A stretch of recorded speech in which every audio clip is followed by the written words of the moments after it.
हम एक बहुत ही इम्पोर्टेंट टॉपिक पर बात करने जा रहे हैं, एक ऐसा टॉपिक जो हमारी हेल्थ और हमारे एनवायरनमेंट से जुड़ा हुआ है।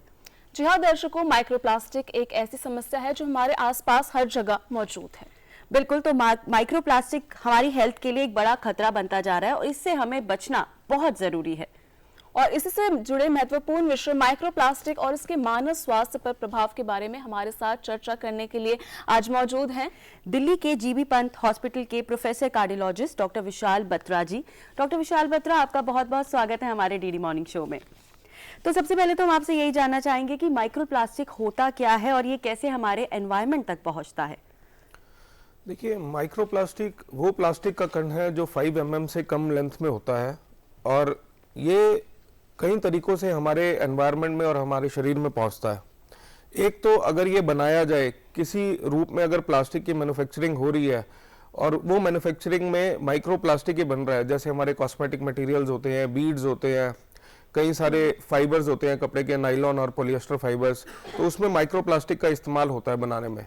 और दूसरा माइक्रोप्लास्टिक बनता है वियर एंड टियर से, जैसे टायर्स हैं, प्लास्टिक का बड़ा मटेरियल है, वो जब टूट फूट हो रहा है या वियर टियर हो रहा है तब माइक्रोप्लास्टिक का भी उत्पादन उससे होता है। क्या सर माइक्रोप्लास्टिक वास्तव में हमारे शरीर में प्रवेश कर सकता है? अगर हाँ तो कैसे कर? बिल्कुल कर सकता है, और प्रवेश करने के लिए एक नहीं कई तरीके हैं। सबसे पहला तो है खाने के रूप में। आप जो पानी पी रहे हैं प्लास्टिक बॉटल में, पानी के जरिए वो आपके शरीर में पहुंच सकता है। खाना जो आप खा रहे हैं प्लास्टिक कंटेनर्स में या प्लास्टिक पैकेजिंग है, खाने में जा सकता है। सी फूड एक काफी बड़ा सोर्स है माइक्रोप्लास्टिक का, क्योंकि जो हमारे सब समुद्र वगैरह है सब प्लास्टिक मटेरियल से पॉल्यूटेड हो चुके हैं जी। तो खाने के जरिए एक तो ये हमारे शरीर में पहुंचता है। दूसरा है इनहेलेशन, जो बहुत ही स्मॉल प्लास्टिक पार्टिकल्स होते हैं वो एयर पॉल्यूशन और पॉल्यूशन के थ्रू हमारे लंग्स में डायरेक्टली प्रवेश कर सकते हैं। और तीसरा तरीका है थ्रू एब्जॉर्प्शन, डायरेक्टली स्किन के थ्रू वो एब्जॉर्ब हो सकता है। आप जो भी प्लास्टिक टच कर रहे हैं, आपके शरीर में जो भी कॉस्मेटिक प्रोडक्ट्स आप यूज कर रहे हैं, अगर उसमें माइक्रोप्लास्टिक्स है तो वो स्किन के जरिए ब्लड में एब्जॉर्ब हो सकते हैं। बिल्कुल, तो आपने ये तो बताया हमें कि माइक्रोप्लास्टिक होता क्या है और हमारे शरीर के अलग अलग अंगों में ये कैसे पहुंचता है, लेकिन पर्यावरण को भी ये कैसे नुकसान पहुंचाता है, इसके बारे में भी थोड़ा हमें ब्रीफ में बताइए। देखिए, जितना बड़ा खतरा माइक्रोप्लास्टिक हमारे शरीर के लिए है, उससे बड़ा खतरा ये पर्यावरण के लिए भी है। जो भी माइक्रोप्लास्टिक है, जो भी आप खाना खा रहे हैं, क्रॉप्स है, जो प्लास्टिक मटेरियल है वो सॉइल को भी पॉल्यूट करता है। तो कहीं ना कहीं वो हमारे खाने में भी प्रवेश कर रहा है। कई फूड सैंपल्स टेस्ट हुए हैं, उनमें माइक्रोप्लास्टिक का जो क्वांटिटी है वो काफी अधिक मात्रा में पाई गई है। दूसरा, जो हम ये प्लास्टिक बॉटल्स यूज कर रहे हैं, अगर इनको सही से रिसाइकल या रीयूज नहीं किया जाए तो ये भी पॉल्यूट करते हैं हमारे एनवायरनमेंट को। तो अभी जो हाल ही में रिसर्चेज हुई हैं उसमें कहाँ कहाँ ये ह्यूमन बॉडी में जो माइक्रोप्लास्टिक है वो ये पाया गया है? देखिए, ऐसा कोई अंग नहीं है ह्यूमन का जहां माइक्रोप्लास्टिक नहीं पाया गया है। अच्छा। माइक्रोप्लास्टिक शरीर के हर अंग में पाया गया है, स्टार्टिंग फ्रॉम ब्लड में प्रवेश करता है, लंग्स में है, हार्ट में है, लिवर में है, आपकी गट में है, आपके इंटेस्टाइन्स में है, इवन ब्रेन के सैंपल्स में भी पाया गया है। और इनफैक्ट अभी तो कुछ स्टडीज हुई हैं जहां पे ये ह्यूमन प्लेसेंटा और फीटसेस में भी पाया गया है। तो न्यूबॉर्न बच्चे में भी माइक्रोप्लास्टिक के कण पाए गए हैं। जी सर। तो मेरे मन में एक और सवाल आ रहा है कि आप एक कार्डियोलॉजिस्ट के तौर पर हमारे दर्शकों को ये बताइए कि क्या हृदय स्वास्थ्य पर क्या प्रभाव पड़ता है इस पर? देखिए, माइक्रोप्लास्टिक हर अंग पे प्रभाव डालता है और हृदय पे भी इसका प्रभाव है। जैसे कि ये ब्लड में एंटर करता है तो जो हमारी ब्लड की प्रोफाइल होती है वो चेंज कर देता है। तो उसमें कोएगुलेशन मतलब ब्लड थिक हो सकता है, गाढ़ा हो सकता है, इवन ब्लड का सैंपल्स जो है वो लाइज भी हो सकते हैं, मतलब ब्लड डिस्ट्रक्शन भी हो सकता है। अगर ब्लड थिक होगा, गाढ़ा होगा तो वहां पे क्लॉटिंग कर सकता है, हार्ट में इनफेक्ट इन्फ्लामेशन भी करता है। तो कई रिसर्चेज हुई हैं जिसमें पाया गया है कि माइक्रोप्लास्टिक हार्ट में और बाकी सब अंगों पे नुकसान पहुंचाता है। तो मतलब ये कह सकते हैं कि इसकी वजह से हार्ट डिसीज यानी कि हार्ट अटैक या हाइपरटेंशन जैसी प्रॉब्लम्स बढ़ सकती हैं? डेफिनेटली हार्ट डिजीज का इंसिडेंस बढ़ रहा है, लेकिन डायरेक्टली इसको ब्लेम करना अभी वैसी स्टडीज हुई नहीं है, लेकिन हार्ट अटैक का इंसिडेंस बढ़ रहा है। अच्छा। एक स्टडी हुई है जिसमें देखा गया है कि जिनकी ब्रेन की नाड़ियों में जो कोलेस्ट्रॉल जमा होता है, उस कोलेस्ट्रॉल को हमने टेस्ट किया कि उनमें माइक्रोप्लास्टिक कितनों में है, और जिन लोगों में माइक्रोप्लास्टिक पाया गया उस प्लाक में जो कोलेस्ट्रॉल जमा हुआ था, उनमें अगले 3 साल तक देखा गया कि हार्ट अटैक, ब्रेन स्ट्रोक, इन सब की संभावनाएं काफी ज्यादा थी। कैंसरस भी रह सकता है? बिल्कुल हो सकता है। ओके। हाँ सर, आपने स्टडी की बात की तो माइक्रोप्लास्टिक जो है हमारे खून में मिलने की भी बात सामने आई है, तो ऐसे में इसका ब्लड सर्कुलेशन पर क्या प्रभाव पड़ता है? देखिए almost 80% of the blood samples में माइक्रोप्लास्टिक पाया गया है। ये काफी बड़ा नंबर है और ये सर्कुलेशन पे प्रभाव डालता है। जो हमारे ब्लड की सर्कुलेशन है उसको कम करता है, गाढ़ा करता है, वहाँ क्लॉटिंग भी हो सकती है और ब्लड का डिस्ट्रक्शन भी हो सकता है ब्लड सेल्स का। ओके तो अभी जैसे कि आपने बताया कि ये बच्चों की हेल्थ पर भी इफेक्ट करता है और अलग अलग, तो क्या ये हम समझ सकते हैं कि बुजुर्गों और बच्चों की हेल्थ पर ये अलग अलग इफेक्ट करता है? बिल्कुल, देखिए ये दो कैटेगरीज ऐसी हैं, दो श्रेणियां, बुजुर्ग और बच्चे, जो काफी वल्नरेबल होते हैं हर चीज के लिए। पहले हम बात करते हैं बुजुर्गों की। जो बुजुर्ग हैं देखिए उनका एक तो फिजियोलॉजिकल रिजर्व बड़ा कम होता है, कोई भी चीज डिजीज होती है उनसे रिकवरी करने में उनका रिजर्व काफी कम होता है। दूसरा, ऑलरेडी कई बीमारियां उनमें ऑलरेडी होती हैं, बुजुर्ग काफी दवाइयां ले रहे होते हैं, काफी बीमारियां ऑलरेडी होती हैं। तो जब ये बुजुर्गों के शरीर में एंटर करता है तो उन प्री एग्जिस्टिंग डिजीज को भी काफी बढ़ा सकता है और ये इन्फ्लामेशन भी करता है, तो काफी डिजीज बढ़ जाते हैं। ओके दूसरा, बच्चों की बात करें, बच्चे भी काफी वल्नरेबल होते हैं। बच्चों में ये कहाँ से पहुंचता है? थ्रू इन्फेंट फूड, जो बच्चों का फूड होता है। टॉयज, बच्चों को काफी प्लास्टिक के टॉयज दिए जाते हैं। उनका खाना भी जैसे प्लास्टिक की दूध की बॉटल्स होती हैं, च्यू करने के लिए भी दे देते हैं बच्चों जो को, ट्रीट्स देते हैं च्यू करने के लिए, तो वो भी सब प्लास्टिक मटेरियल है। तो कहीं ना कहीं वो बच्चों के शरीर में एंटर कर रहा है। काफी क्लोथ्स होते हैं बच्चों के जिनमें प्लास्टिक मटेरियल यूज होता है, पॉलिएस्टर और नायलॉन, तो ये बच्चों के शरीर में भी एंटर करता है और बच्चों को भी काफी नुकसान पहुंचाता है। किस समय जैसे बच्चों को एलर्जी जल्दी हो जाती है, पेट जल्दी खराब हो जाता है, उन प्लास्टिक मटेरियल पे इन्फेक्शंस भी काफी जल्दी होता है, तो बच्चों में पेट खराब, उल्टी, ये सब काफी चीजें तो एक सवाल और डॉक्टर विशाल यहाँ पर मैं आपसे पूछना चाहूंगी, क्योंकि हम प्लास्टिक्स की बात कर रहे हैं, तो आजकल माइक्रोवेव का भी इस्तेमाल हम सब जानते हैं कि कन्वीनियंट के लिए हम लोग बहुत ज्यादा करते हैं। तो प्लास्टिक में चीजों को हम लोग गर्म करते हैं और एक बार नहीं बार बार करते हैं और काफी मिनट्स तक के लिए करते हैं, तो क्या ये भी हम कह सकते हैं कि एक खतरा है? बिल्कुल, जब हम किसी भी प्लास्टिक को गर्म करते हैं, इनफैक्ट कोई भी प्लास्टिक बोतल अगर सनलाइट को भी एक्सपोज होती है तो उसमें से काफी केमिकल्स रिलीज होते हैं which can be harmful for the body. Okay, तो अगर मतलब इस पे एक सवाल और उठता है कि फिर क्या यूज किया जाए? जैसे माइक्रोवेव तो नेसेसिटी हो गई है आज की, तो क्या यूज किया जाए? लाइक कांच का बर्तन इज ओके देन? जितना अवॉइड कर सको आप प्लास्टिक को अवॉइड करना चाहिए और कांच ही यूज करना चाहिए। बिल्कुल, थैंक यू सो मच। अच्छा सर, हम रोजमर्रा में जो पानी पीते हैं या फिर खाना खाते हैं उसमें भी क्या माइक्रोप्लास्टिक की मौजूदगी होती है और कितनी हार्मफुल होती है? बिल्कुल होती है। जो प्लास्टिक की बॉटल्स होती हैं उनमें काफी माइक्रोप्लास्टिक पानी में भी रिलीज होता है, स्पेशली अगर वो बॉटल धूप में रखी जाए तो माइक्रोप्लास्टिक हमारे शरीर में पानी के जरिए पहुंचता है। ये एक बहुत बड़ा सोर्स है ह्यूमन बॉडी के लिए, उसको अवॉइड करना चाहिए। Try to use reusable bottles, आप स्टील की बॉटल यूज कर लें, ग्लास की बॉटल यूज कर लें, प्लास्टिक बॉटल्स को अवॉइड करना चाहिए।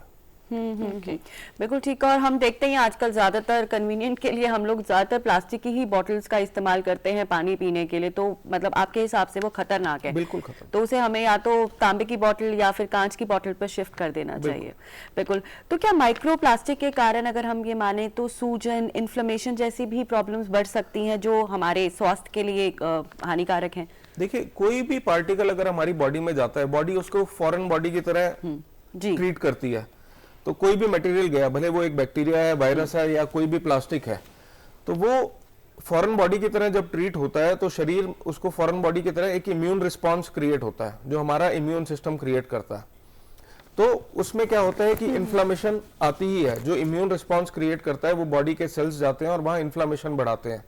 इन्फ्लामेशन हर ऑर्गन के लिए हानिकारक है, स्टार्टिंग फ्रॉम हार्ट, जो भी हार्ट अटैक्स होते हैं, कई बार ब्लॉकेजेस इतनी नहीं होती लेकिन इन्फ्लामेशन के कारण उन ब्लॉकेजेस में जो कोलेस्ट्रॉल होता है वो ब्लॉक कर देता है एकदम। इन्फ्लामेशन होते ही वो पूरे आर्टरी को ब्लॉक कर देता है।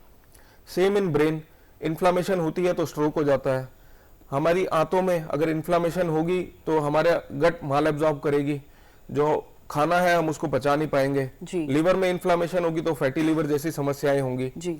तो इन्फ्लामेशन हमारे हर ऑर्गन के लिए काफी हानिकारक है। तो यहीं पर अभी जैसे मैंने आपसे एक सवाल किया कि क्या ये कैंसरस भी हो सकता है, तो कैसे, इसके बारे में थोड़ा हमें ब्रीफ में बताइए। देखिए, आजकल कैंसर का इंसिडेंस काफी बढ़ता जा रहा है। बिल्कुल। और अभी तक कारण नहीं पता कि किस कारण से इतना इंसिडेंस बढ़ रहा है। हाँ जी। तो इसके लिए स्टडीज हो रही हैं। मोस्ट लाइकली ये भी एक कॉज हो सकता है कि जो माइक्रोप्लास्टिक्स हैं, जो हमारे शरीर में प्लास्टिक है, ये कैंसरस की तरह भी काम कर सकते हैं, कैंसरस मटेरियल्स की तरह, क्योंकि जब इन्फ्लामेशन होगी तो वहां पे जो हमारी बॉडी के सेल्स आएंगे वो आएंगे, इन्फ्लामेशन को रोकेंगे, और कई बार वो सेल्स का नंबर रेगुलेटेड नहीं रहता, तो they can be cancerous also. Sir ऐसे में माइक्रोप्लास्टिक बहुत हार्मफुल है, तो डेली लाइफ में हम माइक्रोप्लास्टिक को कम करने के लिए क्या कर सकते हैं?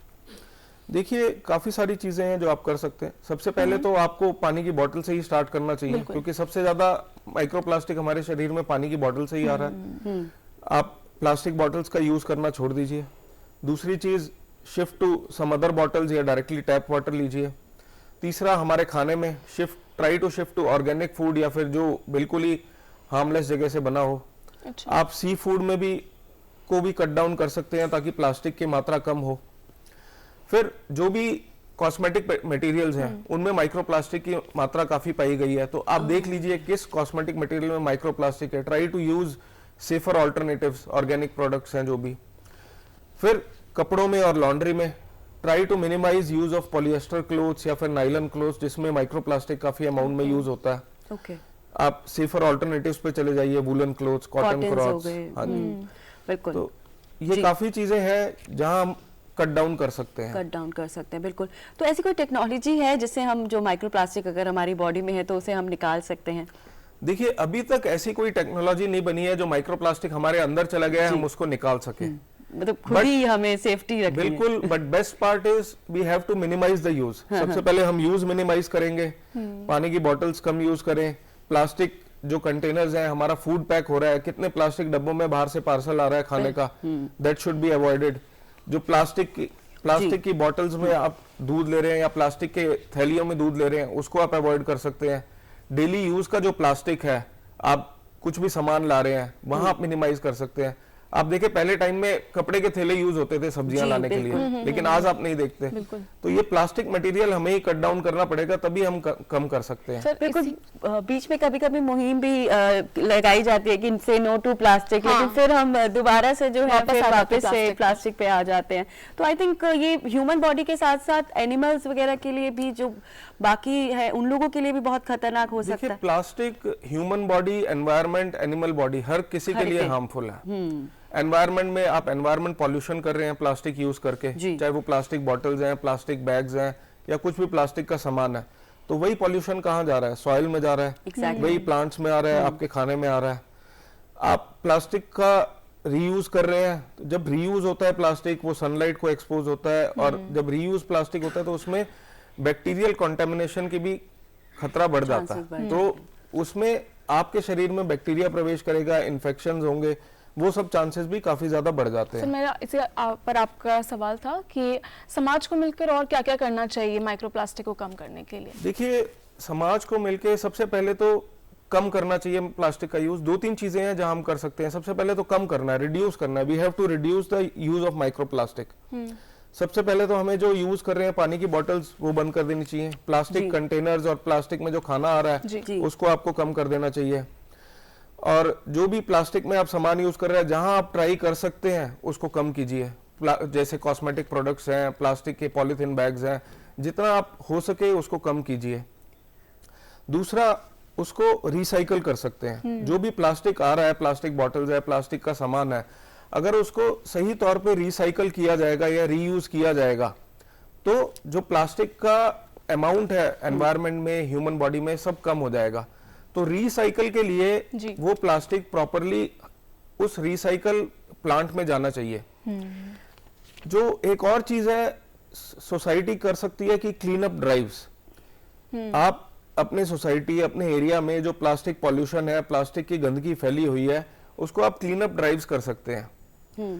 आप वो प्लास्टिक उठाइए, एक जगह पे उसको डिस्पोज कीजिए, और रिसाइकल और रीयूज के हिसाब से जो भी प्लास्टिक हो आप उसको यूज कर सकते हैं। बिल्कुल। तो कई चीजें हैं जहां समाज काफी कंट्रीब्यूट कर सकता है to environment and to human health also. बिल्कुल, और ये हम सभी की जिम्मेदारी होनी चाहिए कि हम अपने एनवायरनमेंट को क्लीन रख सकें। तो क्या सिर्फ प्लास्टिक को ही रिमूव कर देने से या घरों में प्लास्टिक का ना इस्तेमाल करने से ही हम इस प्रॉब्लम से बच सकते हैं, या और भी किसी तरह के हमें एहतियात बरतने चाहिए? देखिए, ये एहतियात जितना हो सके उसका यूज कम करना है। देखिए, हम प्लास्टिक अपनी जिंदगी से हटा तो नहीं सकते। Plastic is an important material. कई जगह है, मतलब there is no alternative to plastic. तो जितना हो सके हमें इसका यूज कम करना है, माइक्रोवेव में यूज कम करना है। प्लास्टिक बॉटल्स को तो देखिए हम ट्राई करके हटा ही सकते हैं, बट जितना हो सके यूज कम करके और रिसाइकल और रीयूज करके हम बेनिफिट पहुंचा सकते हैं तो समाज लास्टली को। हम आपसे यही कहेंगे कि आप जो व्यूअर्स आज ये देख रहे हैं, बिकॉज ये बहुत इंपॉर्टेंट टॉपिक है, हम शायद इसको इतना सीरियस नहीं लेते हैं और रोजमर्रा की जिंदगी में हम लोग प्लास्टिक की बॉटल का इस्तेमाल भी करते हैं, माइक्रोवेव का भी इस्तेमाल करते हैं, प्लास्टिक के बर्तनों का इस्तेमाल करते हैं गर्म करने के लिए, तो हम कहीं ना कहीं खुद ही अपने बॉडी को नुकसान पहुंचा रहे हैं। तो हम यही चाहेंगे कि आप हमारे दर्शकों को कुछ टिप्स दीजिए या क्या संदेश देना चाहेंगे कि वो इस खतरे से बच सके और ना चाहते हुए भी जो अनवांटेड बीमारियां हैं जो हम अपनी मर्जी से अपने लिए पैदा कर रहे हैं उससे बच सके। देखिए, सबसे पहले तो मैं यही कहूंगा, जितना हो सके आप प्लास्टिक का यूज मिनिमम कर दीजिए।